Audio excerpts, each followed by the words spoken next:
नमस्कार दोस्तों, डेट है आज की 17 नवंबर 2021 और स्वागत है आपका एडिटोरियल डिस्कशन में। आज देखो 4 इश्यूज हम डिस्कस करेंगे, चारों हिंदू के। सबसे पहले आर्टिकल हम डिस्कस करेंगे ट्राइबल डेवलपमेंट से संबंधित। दूसरा आर्टिकल हम डिस्कस करेंगे मुल्ला पेरियार डैम से संबंधित। तीसरा आर्टिकल हम डिस्कस करेंगे काटसा एक्ट से संबंधित।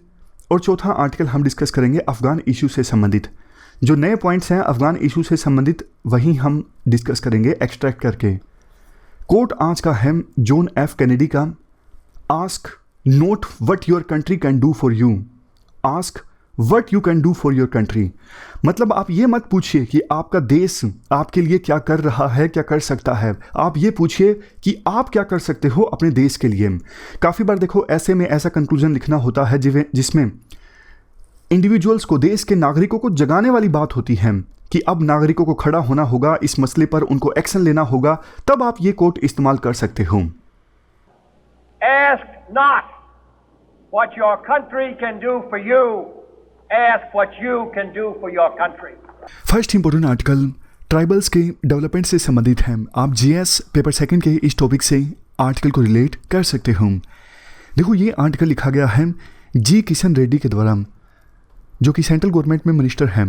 वो टूरिज्म एंड कल्चरल मिनिस्ट्री के मिनिस्टर हैं और इसके साथ साथ नॉर्थ ईस्ट की डेवलपमेंट के लिए जो मिनिस्ट्री है ना, उस मिनिस्ट्री को भी जी किशन रेड्डी ही संभालते हैं। चूँकि सेंट्रल गवर्नमेंट में मिनिस्टर हैं, जाहिर तौर पर सेंट्रल गवर्नमेंट की तारीफ करेंगे कि हमने अच्छे अच्छे काम किए हैं ट्राइबल्स की डेवलपमेंट के लिए। तो वो पॉइंट्स हम यूज़ कर सकते हैं अपने आंसर्स में। देखो सरकार ने क्या किया है पर्टिकुलर इशू पर, यह हमें ज़रूर लिखना चाहिए। अगर एग्जामिनर ने नहीं भी पूछा है तो बिल्कुल ब्रीफ में लिख दें, these are the steps which have been taken by the government. अगर डायरेक्टली क्वेश्चन में पूछा है तो थोड़ा ज़्यादा डिटेल से लिखें। कोई भी इशू आता है, वाटर से संबंधित आता है या फिर ट्रांसजेंडर्स से संबंधित इशू पूछा जाता है, सरकार ने क्या कुछ किया है, सरकार के क्या स्टेप्स हैं, क्या पॉलिसीज़ हैं, क्या स्कीम्स हैं, उनके बारे में आप ब्रीफ में ज़रूर लिखिए। आर्टिकल की शुरुआत में एक किस्से का जिक्र किया जाता है। रामायण के अयोध्या कांड में जब भगवान राम को वनवास दिया गया था अयोध्या नगरी से, तो वो देखो गंगा रिवर के नॉर्दर्न बैंक पर पहुंचे थे श्रृंगावीरापुरम में। तो यहाँ पर भगवान राम का स्वागत किया गया था पड़ोसी राज्य निषादा किंगडम के किंग गुहा के द्वारा। गुहा जो कि देखो ट्राइबल लीडर थे। भगवान राम ने निषादा किंगडम के लीडर गुहा को अपनी कंसाइंस के तौर पर ट्रीट किया। ट्राइबल किंग गुहा के प्लेस पर भगवान राम रात को रुके और सुबह गुहा ने भगवान राम की मदद की गंगा नदी को पार करने में। इवन देखो महाभारत में भी अर्जुन जो हैं वो नॉर्थ ईस्ट में ट्रैवल करते हैं, मिलते हैं उलूपी से। उलूपी नागा ट्राइब की प्रिंसेस हैं जिससे वो शादी करते हैं और एक सन भी पैदा होता है जिसका नाम है इरवन। रामायण और महाभारत में अनेकों ऐसे एग्जाम्पल्स मिलते हैं कि कैसे पहले सिटी डिवेलर्स यानी शहरों में रहने वाले लोग और फॉरेस्ट में रहने वाले लोग, फॉरेस्ट डिवेलर्स, आपस में एक साथ मिल के रहते थे, कोएग्जिस्ट करते थे, दोनों का एक दूसरे के प्रति सम्मान था। लेकिन देखो फिर ब्रिटिश राज आता है। ब्रिटिशर्स एक एक्ट लेके आते हैं, क्रिमिनल ट्राइब्स एक्ट 1871। इस एक्ट की वजह से क्या हुआ, गुहा के जो वंशज थे, गुहा जिन्होंने मदद की थी भगवान राम की गंगा नदी को पार करने में, गुहा के वंशजों को क्रिमिनल ब्रांड किया गया इस एक्ट के थ्रू ब्रिटिशर्स के द्वारा। ब्रिटिशर्स के द्वारा बहुत सी बातें बोली गई कि ये जो ट्राइब्स हैं ये अनसिविलाइज्ड हैं, इनसे खतरा है। तो एक स्टिग्मा सा समाज में पैदा कर दिया गया ब्रिटिशर्स के द्वारा कि ट्राइबल कम्युनिटी के जो लोग हैं जंगल में रहते हैं वो आपको नुकसान पहुंचा सकते हैं, आपको इनसे बच के रहना चाहिए, वो क्रिमिनल्स हैं। मेन तो देखो ब्रिटिशर्स को ना जंगलों से चाहिए थे पेड़। अगर पेड़ काटे जाते तो ट्राइबल लोग जो सदियों से जंगलों में रहते आए हैं उनका जीवन यापन तो ख़त्म हो जाता, वो पेड़ों के सहारे ही तो जी रहे थे। तो इसी के लिए ब्रिटिशर्स ने इस प्रकार के एक्ट लाए, क्योंकि उनको लगता था ये ट्राइबल लोग हमारी इंटरेस्ट के अगेंस्ट हैं, ये पेड़ नहीं काटने देते, ये हमको पैसा नहीं कमाने देते।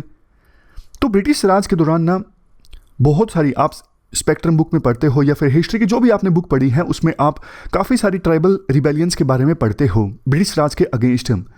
बिरसा मुंडा से लेके तांतिया भील नॉर्थ में और सेंट्रल पार्ट्स में, साउथ में कुमारम भीम और थलाकल चंदू, इसके अलावा नॉर्थ ईस्ट में रानी गैडिनल्यू। इन जैसे देखो और भी अनेकों ट्राइबल लीडर्स हैं जिन्होंने ब्रिटिश राज के अगेंस्ट लड़ाई लड़ी। बट देखो चिंता की बात पता है क्या है, कुछ ट्राइबल लीडर्स ऐसे हैं आज़ादी में उनके योगदान को रिकॉग्नाइज किया गया है सरकार के द्वारा, लेकिन अभी भी बहुत सारे ऐसे ट्राइबल लीडर्स हैं जिन्होंने ब्रिटिश राज के अगेंस्ट लड़ाई लड़ी, लेकिन आज़ादी में उनके कंट्रीब्यूशन को ना तो अप्रिशिएट किया गया है और ना ही रिकॉग्नाइज किया गया है। इस दिशा में अब सेंट्रल गवर्नमेंट ने एक प्रयास किया है। 15 नवंबर का जो दिन है, इस दिन भगवान बिरसा मुंडा का जन्म दिवस होता है, तो इसे जनजातीय गौरव दिवस के रूप में ऑब्जर्व किया जाएगा, ताकि अलग अलग ट्राइबल कम्युनिटीज से जो फाइटर्स हैं जिन्होंने इंडिया के लिए आज़ादी की लड़ाई लड़ी, उनको रिकॉग्निशन मिल सके। इससे देखो एक फ़ायदा ये भी होगा, हमारे देश में एसटीज़ में जो 705 ट्राइबल कम्युनिटीज़ आती हैं, इनकी पॉपुलेशन देश की टोटल पॉपुलेशन का है 10%। तो ट्राइबल कम्युनिटीज़ की जो विरासत है, कल्चर है, वैल्यूज़ हैं, उन्हें प्रोटेक्ट किया जा सकेगा। इसके साथ साथ देश के दूसरे लोगों को भी जानने को मिलेगा हमारे देश के ट्राइबल कल्चर के बारे में।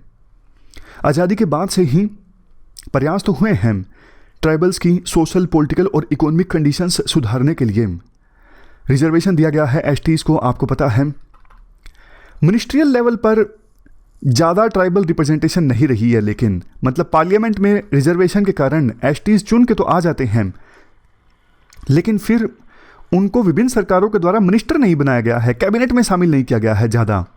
लेकिन फिर राइटर जो कि अभी सेंट्रल गवर्नमेंट में मिनिस्टर हैं, वो अपनी सरकार की तारीफ़ करते हैं कि देखो हाल ही में प्रधानमंत्री मोदी ने जो यूनियन काउंसिल ऑफ मिनिस्टर्स को एक्सपेंड किया, इसमें शेड्यूल्ड ट्राइब्स के 8 मिनिस्टर्स को शामिल किया गया है।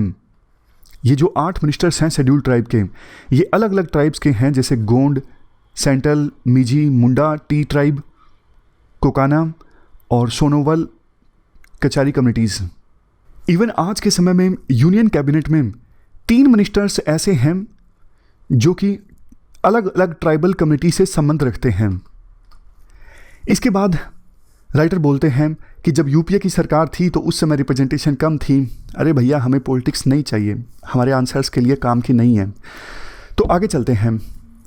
फिर वो बोलते हैं कि बजटरी एलोकेशन जो है वो मिनिस्ट्री ऑफ ट्राइबल अफेयर को अभी की प्रेजेंट गवर्नमेंट ने इंक्रीज़ कर दिया है। 2021-2022 में ट्राइबल अफेयर मिनिस्ट्री के लिए एलोकेशन था 7,524 करोड़। ये पहले से डबल हो गया है। और सरकार ने क्या क्या प्रयास किए हैं, राइटर कहते हैं ऑलमोस्ट 90 सालों के बाद इंडियन फॉरेस्ट एक्ट 1927 को अमेंड किया गया है 2017 में, और अमेंडमेंट के अनुसार अब बैम्बू को ट्री नहीं माना जाता है। क्या फ़ायदा होता है अगर बैम्बू को ट्री ना माना जाए? देखो, बैम्बू को अगर ट्री माना जाएगा तो इसे तो काट नहीं सकते ना, काटने पर रिस्ट्रिक्शंस लग जाएंगी। अगर रिस्ट्रिक्शंस लग जाएंगी तो फिर ट्राइबल कम्युनिटी के लोग बैम्बू की सहायता से कैसे अपना जीवन यापन चलाएंगे? बैम्बू से काफ़ी सारे प्रोडक्ट्स बनते हैं जिसको बेच के ट्राइबल कम्युनिटी के लोग अपना जीवन यापन चलाते हैं। ये फ़ायदा होता है अगर बैम्बू को ट्री नहीं माना जाता है। ट्री मान लोगे फिर तो इसे काट नहीं सकोगे तो इसके आप प्रोडक्ट्स नहीं बना सकोगे, प्रोडक्ट नहीं बना सकोगे तो फिर आप अपना जीवन यापन कैसे चलाओगे?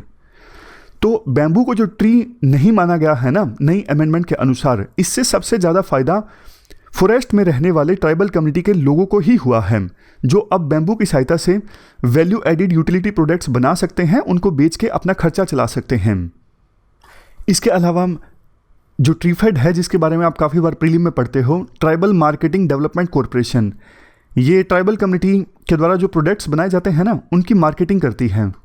तो ऐसी ऑर्गेनाइजेशंस अब ट्राइबल कम्युनिटीज़ को जोड़ रही हैं मार्केट से, ताकि उनके प्रोडक्ट्स के लिए उनको उचित दाम मिल सके। इसके अलावा सरकार ने ट्राइबल कम्युनिटी के ह्यूमन डेवलपमेंट इंडिकेटर्स इंप्रूव करने पर भी काफ़ी ध्यान दिया है, जैसे nutrition, health, education. National education policy भी ये एक्नॉलेज करती है कि ट्राइबल कम्युनिटी के जो स्टूडेंट्स हैं ना उन पर ज़्यादा ध्यान दिया जाए थोड़ा, क्योंकि ट्राइबल कम्युनिटी में जो स्कूल ड्रॉप आउट्स हैं वो ज़्यादा होते हैं। नेशनल एजुकेशन पॉलिसी ये भी बोलती है एटलीस्ट क्लास 5 तक जो मीडियम ऑफ इंस्ट्रक्शन है वो लोकल लैंग्वेज या फिर मदर टंग लैंग्वेज होनी चाहिए। बच्चे की जो भी लोकल लैंग्वेज या फिर मदर टंग लैंग्वेज है ना, 5वीं क्लास तक तो सिर्फ वही मीडियम ऑफ इंस्ट्रक्शन होना चाहिए। इससे फ़ायदा ये होगा कि ट्राइबल लैंग्वेजेस को भी प्रोटेक्ट किया जा सकेगा उन लैंग्वेजेस के समान जो हमारे संविधान के 8वें शेड्यूल में आती हैं। ट्राइबल कम्युनिटी के स्टूडेंट्स के लिए स्कूल है special Eklavya model residential school. पहले कम हुआ करते थे, अब संख्या ज़्यादा हो गई है।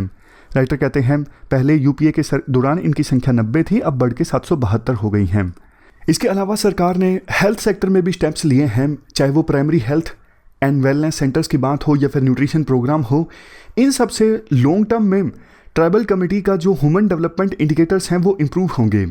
नेक्स्ट पॉइंट देखो, भगवान बिरसा मुंडा सिर्फ 25 साल के थे जब वो जेल में उनकी डेथ हो गई 1900 में।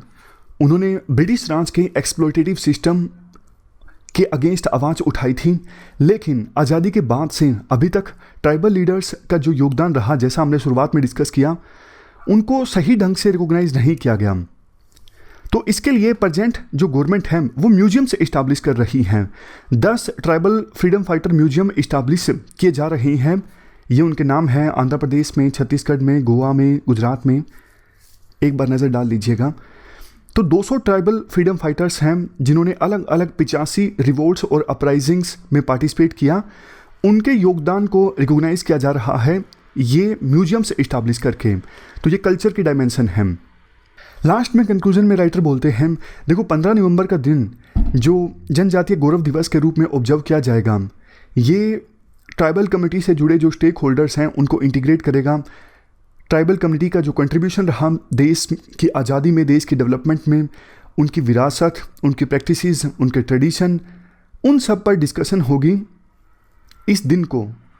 तो लोग जो हैं वो और ज़्यादा जानेंगे ट्राइबल कम्युनिटी के बारे में, और जो सिचुएशन ब्रिटिश राज से पहले थी वो सिचुएशन फिर से आएगी। राइटर तो इवन राम राज्य की बात भी कर देते हैं। वो बोलते हैं राम राज्य जैसी सिचुएशन लानी है जहाँ पर गुहा जैसे जो ट्राइबल लीडर्स हैं उनका सम्मान होगा, उनकी कल्चरल डाइवर्सिटी जो है उनकी रिस्पेक्ट की जाएगी और उनके कंट्रीब्यूशन को भी रिकॉग्नाइज किया जाएगा। तो ये पूरा आर्टिकल हमने डिस्कस किया ट्राइबल कम्युनिटी से संबंधित। चलते हैं आगे। इसके बाद नेक्स्ट आर्टिकल मुल्ला पेरियार डैम से संबंधित है। आप जीएस पेपर सेकंड के इस टॉपिक से आर्टिकल को रिलेट कर सकते हो। पहले देखो पूरे इशू का थोड़ा बैकग्राउंड जान लेते हैं। जो मुल्ला पेरियार डैम है ना, वो 126 साल पुराना है। कहाँ पर है? केरला के इडुक्की डिस्ट्रिक्ट में। अगर देखो ये मुल्ला पेरियार डैम केरला के इडुक्की डिस्ट्रिक्ट में है, तो फिर तमिलनाडु का क्या लेना देना? ये लोकेशन है मुल्ला पेरियार डैम की, ये केरला में है। तमिलनाडु इसको लेके हमेशा क्यों शिकायती रवैया अपनाता है? एक्चुअली तमिलनाडु के स्टेट्स इन्वॉल्व हैं। देखो ये जो तमिलनाडु के डिस्ट्रिक्ट्स है ना, यहाँ पर वेगई रिवर में पानी आता है मुल्ला पेरियार डैम से। वेगई रिवर जो है जिसके किनारे पर मदुरई है, वेगई रिवर का जो कैचमेंट एरिया है आज के समय में बहुत कम हो चुका है। मतलब पहले जितना पानी हुआ करता था उसके कंपैरिजन में अभी सिर्फ 20% पानी है वेगई रिवर में। तो इसलिए तमिलनाडु के इन डिस्ट्रिक्ट्स को पानी की आवश्यकता होती है पीने के लिए और दूसरे पर्पजेस के लिए।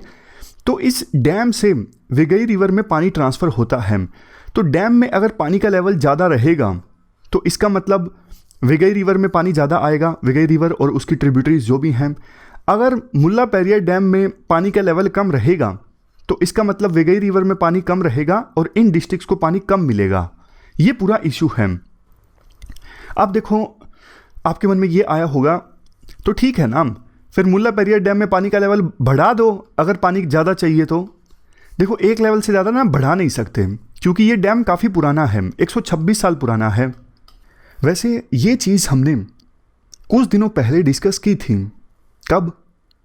आपको याद हो तो जो मदुरई की मीनाक्षी टेम्पल वाली वीडियो है ना, इस चैनल पे नहीं है, वो दूसरे चैनल पे है। तो उसमें हमने वेगई रिवर के बारे में ब्रीफ में डिस्कस किया था। वैसे देखो आप में से कुछ लोग हमेशा बोलते हो कि आप हमारे यहाँ पर आओ, हमारे स्टेट में या फिर सिटी में आओ तो ज़रूर मिलना। आपसे मिलके तो देखो बहुत ज़्यादा अच्छा लगेगा, लेकिन मुझे पता कैसे लगेगा आप कहाँ रहते हो, कौन सी सिटी में, कौन से स्टेट में। तो आज एक काम करते हैं, इस वीडियो के ना नीचे जो डिस्क्रिप्शन बॉक्स है उसमें एक फॉर्म है, उसमें आप ज़रूर बताइएगा कि आप कौन से राज्य से हो, कौन सी सिटी से हो, ताकि अगर मैं आपके जगह पर आऊँ तो आपसे मिलके मतलब आपसे मिलने का मुझे अपॉर्चुनिटी मिलेगी। तो चलो मेल मिलाप बहुत हो गया, आर्टिकल डिस्कस करते हैं। 1886 में उस समय ट्रेवनकोर, जो कि एक प्रिंसली स्टेट हुआ करता था, ट्रेवनकोर प्रिंसली स्टेट ने ब्रिटिश गवर्नमेंट को लीज पर दे दिया था ये डैम ऑपरेट करने के लिए 999 सालों के लिए। तो अब देखो इतना पुराना डैम है ना, सिक्योरिटी रिलेटेड कंसर्न्स हैं। केरला को ये लगता है अगर डैम में पानी का लेवल इंक्रीज किया गया ना तो डैम टूट जाएगा और हमारे आसपास के जो जगह हैं, पूरे जंगल हैं, जिले हैं, वो पानी में सबमर्ज हो जाएंगे। सेफ्टी रिलेटेड कंसर्न्स हैं केरला के। केरला कहता है कि भैया तुम्हारा क्या जाएगा, तबाही तो हमारे यहाँ बचेंगी ना अगर पानी का लेवल हम इंक्रीज करते हैं। तमिलनाडु ये बोलता है अरे डरो मत, हम मजबूत कर रहे हैं डैम को, पानी हमें चाहिए, आप इंक्रीज करने दो, कुछ नहीं होगा। तो ये फंडामेंटल है, मतलब बेसिक है पूरे विवाद का। अब देखो इसमें काफ़ी सारी डिटेल्स भी हैं। डिटेल्स जैसे कि 1990s में, मिड 1990s में सबसे पहले ये कंसर्न निकल के आया था कि केरला ने डैम में वाटर का लेवल जो पहले 152 फीट हुआ करता था उसे घटा के 136 फीट कर दिया। तो तमिलनाडु ये मांग करने लगा कि पहले जो 152 फीट वाटर लेवल हुआ करता था आप उतना ही कर दीजिए, हम डैम को मजबूत बना देंगे। तो मामला पहुंचा सुप्रीम कोर्ट के पास।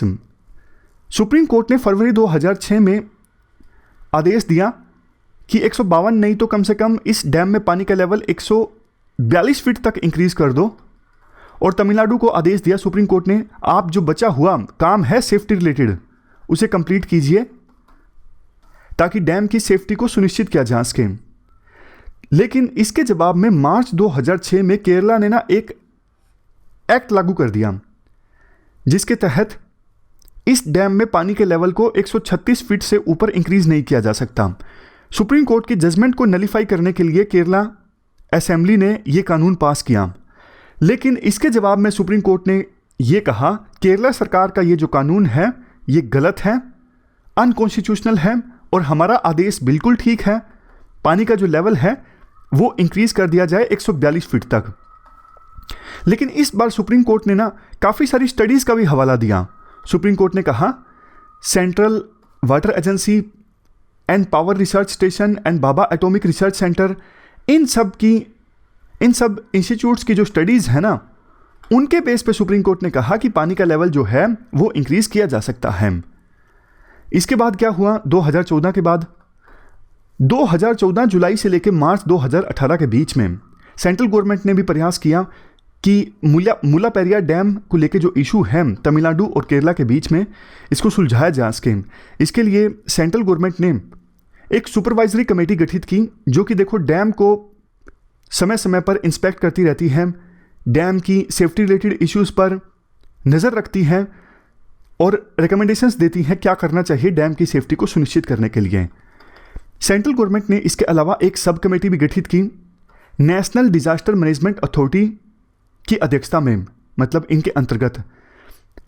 ये सब कमेटी क्या काम करती है, अगर देखो भगवान ना करे डिजास्टर हो भी जाता है तो उसके लिए केरला में क्या तैयारियां हैं डिजास्टर से निपटने के लिए, कितनी प्रिपरेशन है, उन प्रिपरेशन को मॉनिटर करती है ये sub committee national disaster management authority के अंतर्गत। तो ये सेंट्रल गवर्नमेंट ने अपनी तरफ से प्रयास किया, 2 कमेटीज गठित की ताकि दोनों स्टेट्स के बीच मुल्लापेरियार डैम को लेकर जो विवाद है उसे सुलझाया जा सके। लेकिन देखो कंट्रोवर्सी दबने का नाम नहीं ले रही है। 1 महीने पहले क्या हुआ, केरला में आपको पता है फ्लड्स आई हैं ज़बरदस्त, बहुत बड़ी संख्या में लैंडस्लाइड्स की घटना भी आई हैं, सामने आई हैं। तो डैम की सेफ्टी को लेकर फिर से केरला कंसर्न है। इस वजह से केरला की सरकार ने क्या किया, डैम के जो स्पिलवे गेट्स हैं, मान लीजिए डैम है, ये रिजर्वर है, नीचे गेट्स हैं, गेट्स को ओपन कर दिया। तो इसका मतलब तो ये हुआ ना रिजर्वर में पानी का लेवल और भी ज़्यादा कम हो जाएगा, क्योंकि जो एक्सेस में वाटर था वो डैम से निकाल दिया गया, वो आगे नदी में चला जाएगा, रिजर्वर में पानी का लेवल कम हो जाएगा और रिजर्वर में पानी का लेवल कम हो जाएगा मतलब तमिलनाडु को कम पानी मिलेगा। तो इससे तमिलनाडु की जो सरकार है वो नाराज़ हो गई है। उन्होंने कहा है कि अब तो हमें और भी कम पानी मिलेगा। यहाँ पर देखो एक और डायमेंशन ये है, अब देखो ये जो मुल्लापेरियार डैम है ना, है केरला में, लेकिन इसे ऑपरेट किया जाता है तमिलनाडु के द्वारा। बट अब डैम के आसपास मान लीजिए पेड़ हैं, सेफ्टी मजबूत करने के लिए पेड़ों को काटना ज़रूरी है। तो ना तमिलनाडु की सरकार ने परमिशन मांगी केरला से कि भैया हमें डैम की मजबूती के लिए इन 15 पेड़ों को काटना ज़रूरी है। तो केरला के जो चीफ वार्डन हैं, चीफ वाइल्ड लाइफ वार्डन, इन्होंने पहले तो अनुमति दे दी थी कि हाँ आप 15 पेड़ों को काट लीजिए। इसके लिए तमिलनाडु के मुख्यमंत्री ने केरला के मुख्यमंत्री की ट्विटर पर तारीफ भी कर दी कि धन्यवाद जी, आपने हमें अनुमति दे दी 15 पेड़ काटने की, ताकि हम इस डैम की सेफ्टी को मजबूत बना सकें। लेकिन केरला की सरकार ने ये परमिशन बाद में वापस ले ली कि नहीं नहीं, आप 15 पेड़ों को नहीं काट सकते। केरला की सरकार ने कहा कि हमें तो पता भी नहीं था कि केरला के जो चीफ वाइल्ड लाइफ वार्डन हैं उन्होंने ये अनुमति आपको दे दी। तो उन्होंने मना कर दिया कि नहीं, आप पेड़ अब नहीं काट सकते। और ये जो ऑफिसर थे केरला के चीफ वाइल्ड लाइफ वार्डन, इनको घर भेज दिया गया कि आप कुछ दिन अपने घर बिताइए, मतलब सस्पेंड कर दिया गया। तो अब देखो 13 नवंबर को सुप्रीम कोर्ट इस मामले की सुनवाई करेगा। देखना ये होगा कि क्या जवाब दिया जाता है तमिलनाडु के द्वारा और केरला के द्वारा इस केस में। दोनों राज्यों के जो मुख्यमंत्री हैं वो भी आपस में जल्द ही मुलाकात कर सकते हैं। मिल के बातचीत करके सॉल्यूशन निकालना देखो ज़रूरी है। इस प्रकार से दो स्टेट्स के बीच में लड़ाई होती है, मतलब डिफरेंसेस आते हैं, दोनों स्टेट्स के जो लीडर्स हैं एक दूसरे के खिलाफ आरोप लगाते हैं, तो ये चीज़ कोऑपरेटिव फेडरलिज्म के लिए ठीक नहीं है। इसके बाद नेक्स्ट आर्टिकल काटसा एक्ट से संबंधित है। आप जीएस पेपर सेकंड के इस टॉपिक से आर्टिकल को रिलेट कर सकते हो। देखो काटसा यूएसए का एक एक्ट है जो 2017 में आया था। इसका पूरा नाम क्या है? इसका पूरा नाम है countering America's adversaries through sanctions act. इस एक्ट में प्रोविज़न ये है कि वो देश जो यूएसए के एनिमी कंट्रीज़ जैसे रसिया, नॉर्थ कोरिया, ईरान, अगर इनसे डिफेंस रिलेशनशिप रखते हैं ना, जैसे कि मान लीजिए मिलिट्री इक्विपमेंट्स सिग्निफिकेंट मात्रा में इंपोर्ट करते हैं, तो उन देशों के अगेंस्ट सैंक्शंस यूएसए के द्वारा लगाए जा सकते हैं। जैसे टर्की ने रशिया से S-400 missile defence system purchase किया तो टर्की के ऊपर सैंक्शंस लगा दिए गए। चाइना के ऊपर भी सैंक्शंस लगा दिए गए इसी कारण से, क्योंकि चाइना ने रशिया से मिलिट्री इक्विपमेंट्स इंपोर्ट किए थे। अब बारी है इंडिया की।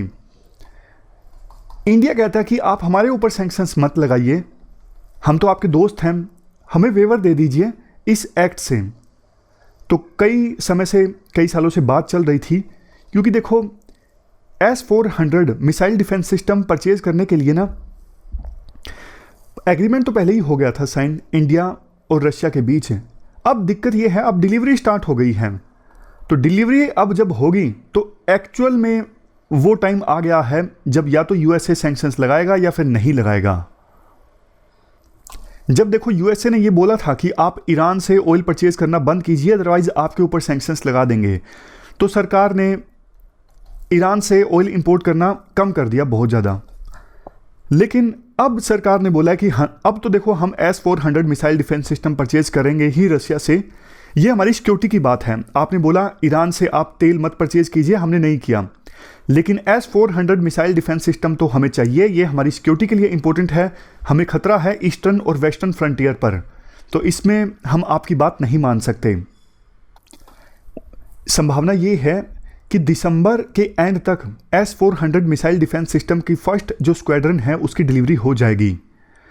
अब देखो वैसे यूएसए चाहे तो इंडिया को वेवर दे सकता है, क्योंकि यूएसए की जो कांग्रेस है ना, कांग्रेस ने यूएसए के प्रेसिडेंट को पावर्स दी हैं, आप यूएसए के इंटरेस्ट में किसी भी देश को वेवर दे सकते हो काटसा एक्ट से। अगर सामने वाला देश मान लीजिए ये भरोसा दिलाता है कि हम नियर फ्यूचर में रशिया के ऊपर जो अपनी डिपेंडेंसी है वेपन्स के लिए वो कम करेंगे, तो फिर यूएसए इंडिया को वेवर दे सकता है। आर्टिकल में ये कहा जाता है, बात देखो इस बार के वेवर की नहीं है, बात यह है कि इंडिया को यह बोलना चाहिए आप इस एक्ट से ही हमें एग्जम्पशन दे दो। ये जो एक्ट है वो हम पे नहीं लागू होना चाहिए, क्योंकि इंडिया जो है वो एक इंपॉर्टेंट पार्टनर है यूएसए का। क्वाड में भी इंडिया और यूएसए साथ साथ हैं, तो ये जो कानून है वही गलत है, ये इंटरनेशनल रूल बेस्ड ऑर्डर के अगेंस्ट है।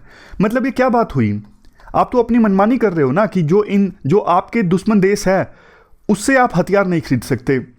भैया आपका जो दुश्मन है वो किसी दूसरे देश का दोस्त भी तो हो सकता है ना। रशिया यूएसए का दुश्मन है, इंडिया का दुश्मन थोड़ी ना है। तो इंडिया अपनी दोस्ती कैसे तोड़ दे रशिया के साथ यूएसए के लिए। तो ये तो यूएसए का जो एक्ट है ये इंटरनेशनल रूल बेस्ड ऑर्डर के अगेंस्ट है। यूएसए अपनी मनमानी कर रहा है इस एक्ट की सहायता से। तो इंडिया को इस एक्ट के अगेंस्ट ही आवाज़ उठानी चाहिए। टाइटल भी तो यही है आर्टिकल का, for more than a waiver, मतलब एक बार की वेवर से ज़्यादा इंडिया को डिमांड करनी चाहिए।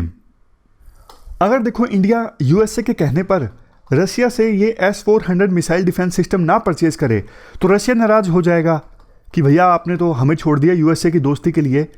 तो इंडिया बायलैटरल डिस्प्यूट में नहीं बढ़ना चाहता, तो इंडिया को यूएसए को बोलना चाहिए ये पूरा कानून जो है वो आप ऑल टुगेदर अबेंडन कर दीजिए, छोड़ दीजिए। तो ये हमने पूरा इशू डिस्कस किया। अब हम आगे चलते हैं अफ़गान इशू पर। देखो अभी ना अफ़गान इशू पर कई सारे जो स्टेक होल्डर्स हैं ना डायलेमा फेस कर रहे हैं, मतलब क्या किया जाए, कन्फ्यूजन है उनको, उनका स्टेप क्या होना चाहिए। सबसे पहले इंडिया के डायलेमा की बात की जाती है। देखो आज के समय में इंडिया को तालिबान के साथ एंगेज करना ज़रूरी है, इसमें कोई डाउट नहीं है। इंडिया ने 2 बार डायरेक्ट प्रयास किया, हो सकता है कि बैक चैनल से बातचीत तालिबान के साथ चल भी रही हो। और अफ़गानिस्तान में भी कोई भी रूलर हो, चाहे तालिबान हो, अफ़गान गवर्नमेंट हो, घनी की, करजई की, कोई भी हो, वो भी हमेशा इंडिया के साथ एंगेज करना चाहता है। क्योंकि अफ़गानिस्तान में जो भी रूलर है ना उनको पता है इंडिया से हमें बहुत कुछ मिल सकता है। इवन पाकिस्तान के अगेंस्ट भी कार्ड प्ले करने के लिए इंडिया की आवश्यकता है। ये बात अभी तालिबान को भी पता है, इसलिए प्रेजेंट में तालिबान ने ये बोला है कि हम इंडिया के साथ एंगेज करना चाहते हैं। बट देखो पाकिस्तान नहीं चाहता कि तालिबान के साथ इंडिया का किसी प्रकार से एंगेजमेंट हो। जब कतर में तालिबान के साथ इंडियन ऑफिशियल्स ने पहली बार डायरेक्ट कॉन्टैक्ट किया था ना, तब भी पाकिस्तान बड़ा भड़क गया था। पाकिस्तान ने बोला था अरे इंडिया तो बड़ी बड़ी बातें बोलता था कि तालिबान एक मिलिटेंट ऑर्गेनाइजेशन है, आज कैसे आप डील कर रहे हो। मतलब पाकिस्तान सकपका गया था जब इंडिया ने तालिबान के साथ डायरेक्ट एंगेज किया था। पाकिस्तान बिल्कुल नहीं चाहता कि तालिबान के साथ इंडिया का किसी प्रकार से कोई भी रिलेशन हो। तो आने वाले समय में ना एक चीज़ ये देखने को मिलेगी, अगर इंडिया का तालिबान के साथ एंगेजमेंट होता है ना तो जम्मू एंड कश्मीर में टेररिज्म को पाकिस्तान और ज़्यादा बढ़ावा देगा। इंडिया को सिग्नल देने के लिए अपनी भाषा में पाकिस्तान इंडिया को सबक सिखाना चाहेगा कि देखो अगर आप तालिबान के साथ एंगेज करोगे तो हम कश्मीर में जो आतंकवाद है उसको बढ़ावा देंगे, आपके लिए दिक्कत है, तो इसलिए आप अफ़गानिस्तान को छोड़ दीजिए, कश्मीर में हम थोड़ा कम आतंकवाद को बढ़ावा देंगे अगर आप तालिबान के साथ एंगेज नहीं करते हो और अफ़गानिस्तान को छोड़ देते हो। तो इंडिया के लिए तो देखो कैच 22 की सिचुएशन है। तालिबान के साथ एंगेज करना भी इंडिया नहीं छोड़ सकता, अगर छोड़ता है तो दिक्कत हो जाएगी, पूरे अफ़गानिस्तान की डिपेंडेंसी हो जाएगी पाकिस्तान के ऊपर, जो इंडिया नहीं चाहता। अगर तालिबान के साथ एंगेज करता है तो फिर ये पाकिस्तान स्पॉन्सर्ड जो टेरर घटनाएं हैं वो ज़्यादा घटित होंगी। तो इसलिए इंडिया कैच 22 सिचुएशन में है। पाकिस्तान की अप्रोच देखो कश्मीर को लेकर पहले तो थोड़ी समझौते वाली थी। फरवरी में आपको याद होगा सीज फायर एग्रीमेंट को भी रिवाइव किया गया था, बॉर्डर पर फायरिंग की घटनाएं कम हो गई थी। लेकिन जब से अफ़गानिस्तान में तालिबान की जीत हुई है ना, तो उसके बाद से पाकिस्तान की जो कश्मीर को लेकर पहले थोड़ी सी अप्रोच समझौते वाली हुई थी ना, शांत हुई थी, नरम हुई थी, वो अप्रोच अब पाकिस्तान ने छोड़ दी है। अब पाकिस्तान को यूँ लगता है कि हमारे पास कार्ड्स हैं, मतलब सिचुएशन हमारे हक में है, ये अब पाकिस्तान को लगने लगा है। इसलिए जो बैक चैनल टॉक्स हो रही थी वो बैक चैनल टॉक्स भी अब लगता है बंद हो गई हैं। पहले पाकिस्तान इसके लिए तैयार हो गया था कि स्पेशल स्टेटस जो रिवोक किया गया है जम्मू एंड कश्मीर में उसको हम एक्सेप्ट कर लेंगे, लेकिन अब पाकिस्तान फिर से डिमांड करने लगा है कि 5 अगस्त 2019 से पहले जो सिचुएशन थी आप वही सिचुएशन लेकर आओ। इसके बाद देखो इंटरनेशनल कम्युनिटी का डायलेमा ये है, जो यूएस वेस्टर्न कंट्रीज हैं, कि वो अफ़गानिस्तान की मदद करें या ना करें, करें तो कैसे करें। देखो पाकिस्तान हमेशा से ना ये बोलता आया है कि यूएसए, मतलब अफ़गानिस्तान के अंदर तालिबान और पाकिस्तान के अंदर कुछ लोग हमेशा से ये बोलते आए हैं कि यूएसए जो आया अफ़गानिस्तान में, तो यूएसए कोलोनाइजर पावर थी। जैसे यूके ने हमारे ऊपर राज किया ना 200 साल तक, वैसे ही यूएसए ने 20 साल तक अफ़गानिस्तान के ऊपर राज किया, कोलोनाइजर पावर थी यूएसए, ऐसा बोलते हैं तालिबान के लोग और पाकिस्तान के लोग। अगर अब यूएसए मदद करता है अफ़गानिस्तान के लोगों की, तो ये जॉब ना, अफ़गानिस्तान के लोगों की मदद करना वेस्टर्न पावर्स के लिए ये थैंकलेस जॉब होगी। थैंकलेस जॉब समझते हो ना, मतलब आप बहुत कुछ कर रहे हो फिर भी सामने वाला इसे रिकॉग्नाइज ही नहीं कर रहा है, बल्कि आपकी अच्छी चीज़ों को इग्नोर किया जा रहा है कि हाँ तुम तो मदद करोगे ही, ग्रांटेड ले लेना। कई सारे आपके दोस्त होंगे जिनकी मदद आपने की होगी, वो आपको ग्रांटेड ले लेते हैं। खैर ये तो दोस्तों का काम होता है, लेकिन बात ये है वेस्टर्न पावर्स इसलिए अभी अफगानिस्तान की मदद नहीं करना चाहते। वो कहते हैं कि हमारे ऊपर जो ये टैग है ना कि हम कोलोनाइजर पावर थे, वो टैग तो हमारे ऊपर हटेगा नहीं, तो मदद करके फ़ायदा भी क्या। लेकिन अगर मदद नहीं करेंगे तो अफगानिस्तान के लोग बेचारे बहुत ज़्यादा ह्यूमैनिटेरियन क्राइसिस का सामना कर रहे हैं, खाने के लिए उनके पास फूड ग्रेन्स नहीं हैं। तो वेस्टर्न कंट्रीज़ भी कैच 22 की सिचुएशन में है। अफगानिस्तान के लोगों की मदद की जाए ना की जाए, की जाए तो कैसे की जाए। ये जो देश है ना, चाइना, रशिया, ईरान, ये देखो मदद नहीं करते हैं, ज़्यादा बोलते बोलते हैं। एक बात याद रखिएगा, मदद सिर्फ ज़्यादा वेस्टर्न कंट्रीज़ ही करते हैं। चाइना का इतना दिल नहीं है, चाइना थोड़े बहुत पैसे देता भी है ना तो वो लोन के तौर पे देता है। चाइना की जो मदद है ना, चाहे वो अफगानिस्तान को हो या फिर किसी भी देश के हो, वेस्टर्न कंट्रीज़ के मदद के मामले में ना बिल्कुल चिंदी होती है। अगर इतनी वेस्टर्न कंट्रीज़ की मदद है तो चाइना इतनी सी मदद करता है, और वो भी कभी कभार सिर्फ लोन दे देता है। तो ये बात पता है विभिन्न देशों को कि मदद तो करते हैं तो सिर्फ वेस्टर्न कंट्रीज़ करते हैं ज़्यादा। तो यूं भी लगता है वेस्टर्न कंट्रीज़ को ऐसा ना हो जाए कि मदद हम करें और ये रशिया, चाइना, पाकिस्तान, ईरान जैसे देश ये मजे लें। मतलब पैसे तो ये देते नहीं हैं, जबकि अपने रिलेशनशिप इन्होंने तालिबान के साथ ठीक कर लिए हैं, अपना इन्फ्लुएंस इन्होंने इंक्रीज कर लिया है, और मदद हम कर रहे हैं। इसलिए भी वेस्टर्न कंट्रीज अब ज़्यादा अफगानिस्तान की मदद नहीं करना चाहते। तो ये हमने पूरा आर्टिकल डिस्कस किया अफगान इशू से संबंधित। ये थी हमारी आज की डिस्कशन। फिलहाल इस डिस्कशन में इतना ही है। Thank you very much for discussion.